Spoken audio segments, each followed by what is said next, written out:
con cái của Chúa. Và ngay cái giây phút đó là giây phút mà chúng ta đã có vé về cổng trời.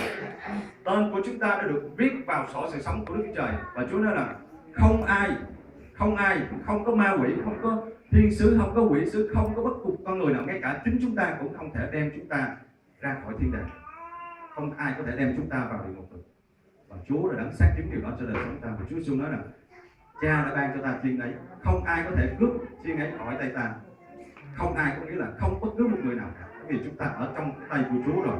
Thì Chúa ban cho chúng ta sự sống đời đời, nó đều chắc chắn. Nên đó là cốt lõi của niềm tin Cơ Đốc của chúng ta. Khi chúng ta tin Chúa thì mình phải biết chắc rằng mình có sự sống đời đời. Đó là điều quan trọng nhất. Tại vì mình sống trên đất này cũng đâu có bao nhiêu năm đâu.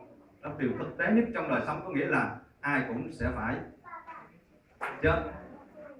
Nói để tránh cái chữ chết, nhưng mà thực sự là người ta dùng chữ qua đời.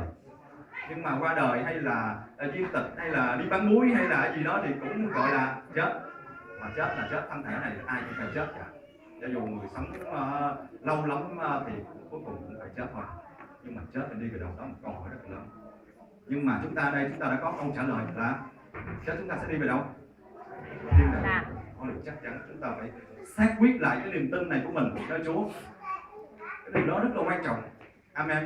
Amen. Và trong những ngày mà chúng ta còn sống trên đất này thì sao Chúa sao bảo đảm sống của chúng ta trên đất này. Cái điều trong cái gói cứu rỗi thứ hai đó là cái sự chữa lành.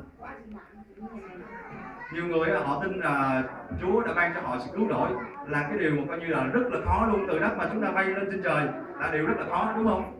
Ta tin Chúa chúng ta được từ đất lên trời luôn. Ngày hôm nay khoa học là chỉ là khám phá được cái điều là lên tới con trăng à. Con trăng chỉ là tầng trời thứ nhất thôi à, mà chúng ta là bay lên tới tầng trời thứ ba luôn, rất là xa. Và chúng ta không thể dùng phương pháp con người để lên được, nhưng mà Đức Chúa Trời cất chúng ta lên cái ngày mà Chúa đến, cất lên. Và đó là cái niềm tin mà Chúa ban cho rất là dễ dàng. Chúng ta tin Chúa không phải bởi công đức chúng ta mà chúng ta cứu, nhưng mà chúng ta tin rất là đơn giản, nhưng mà niềm tin nó rất là quyền năng, rất là phi thường, rất là kỳ diệu, rất là vĩ đại. Đó là cái điều mà rất là khó, có thể nói rất là dễ nhưng mà rất là khó, mà chúng ta đã tin được rồi. Thì còn một cái gói thứ hai đó là sự chữa lành. Amen. Nhiều người đã tin Chúa đã được sự cứu rỗi linh hồn mình rồi, nhưng mà cái sự chữa lành thân thể họ trong đời sống họ gặp bệnh tật, nhức đầu sổ mũi, rồi những bệnh tật mà nó nặng nề hơn, tức là ung thư, rồi nét dạ dày, rất là nhiều bệnh tật ở trong đời sống của con người. Thể lý chúng ta tức là sống ở môi trường, chúng ta bị ảnh hưởng bởi môi trường và rất là nhiều cái điều mà nó tấn công trên đời sống ta và dễ lắm là bị bệnh. Nhưng mà khi mà chúng ta bị bệnh như vậy thì sao? Chúng ta biết rằng Chúa là đấng chữa lành cho chúng ta. Lý do Chúa Giêsu không phải chỉ chết thay cho tội lỗi chúng ta thôi để chúng ta được sự cứu rỗi nơi thiên đàng thôi, nhưng mà Ngài cũng chịu những lần đòn cho chúng ta nữa. Ngài chịu những lần đòn để làm gì? Là chúng ta là bởi lần đòn của Ngài thì chúng ta sao? Đã được lành bệnh được. Chứ không phải là ôi ngươi sẽ được lành bệnh, nhưng mà đã được. Có nghĩa là ngày xưa Chúa gánh thay cho mình, và công việc của Chúa là công việc đời đời. Ngài gánh từ quá khứ và Ngài gánh tới hiện tại và Ngài gánh tới tương lai. Cho nên ví dụ khi mà chúng ta biết mà có một ai đó đã gánh thay cho mình rồi thì sao mình có cần phải gánh nữa không? Mình đừng có gánh nữa, mình giao lên cho Chúa. Có một câu chuyện của một cái bà cụ nọ, ngày kia bà đi trên cái con đường cắt đỏ mà giữa một trời nắng như vậy, thì cái là bà đang còn gánh ở trên vai một cái gánh nữa.